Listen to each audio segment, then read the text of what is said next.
Koin itu dari mana? Jadi kalau kita mulai ke permulaan di awal, ada sistem yang namanya barter, di mana kita tukeran ya. Lu punya misalnya 10 apel, gua punya satu ikan yang gede, kita tukeran. Lu kasih gua 10 apel, gua kasih satu ikan. Tapi cepat atau lambat, manusia itu sadar bahwa ini nggak bisa nih dilakukan barter gini. Karena gini, kalau kalian punya 10 apel, tuker satu ikan, mungkin ada yang mau. Tapi kalau kalian punyanya apel, mau tuker sama satu rumah, mau berapa ratus, berapa ribu apel yang kalian tukar untuk ke rumah ini, ya kan? Jadi di situ nggak cengli. Dan problemnya dengan misalnya buat yang punya apel atau punya ikan, kalau ditukar sama rumah, mungkin proses transaksinya lama, dan begitu udah transaksi nih apel sama rumah, apelnya udah basi. Uang itu kan adalah transfer antara value.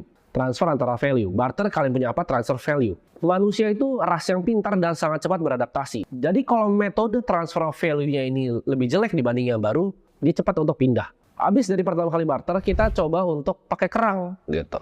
Tapi teknologi makin tinggi, kita makin banyak explore di laut, ternyata kerang itu banyak gitu kan. Nggak langka lagi, jadi nggak bisa dong pakai kerang, orang tinggal ngambil kerangnya.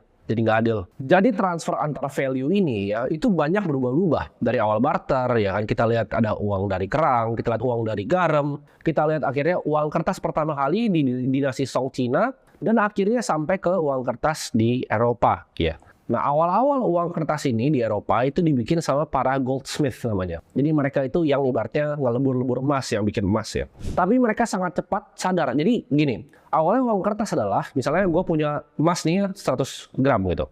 Gue kasih lu kertas bukti bahwa lu punya emas di gua nih. Gue pegangin emasnya, lu ambil kertasnya bahwa lu punya emas ini. Jadi awalnya itu adalah kontrak untuk emas. Tapi seiring berjalannya waktu, manusia kan serakah. Nah, orang-orang para yang bikin emasnya ini mikir, kalau gue bohongin dia gimana ya? Jadi gue bilang aja ini kontrak emas 100 gram kan kertas doang, emasnya nggak usah ada. Tapi gue bilangnya gue punya semuanya di sini. Jadi misalnya emasnya 3 kilo, kertas yang keluar itu 5 kilo. Terjadilah yang namanya inflasi. Ya. Jadi nilai kertasnya ini akhirnya lama-lama turun, karena emasnya tuh nggak beneran ada.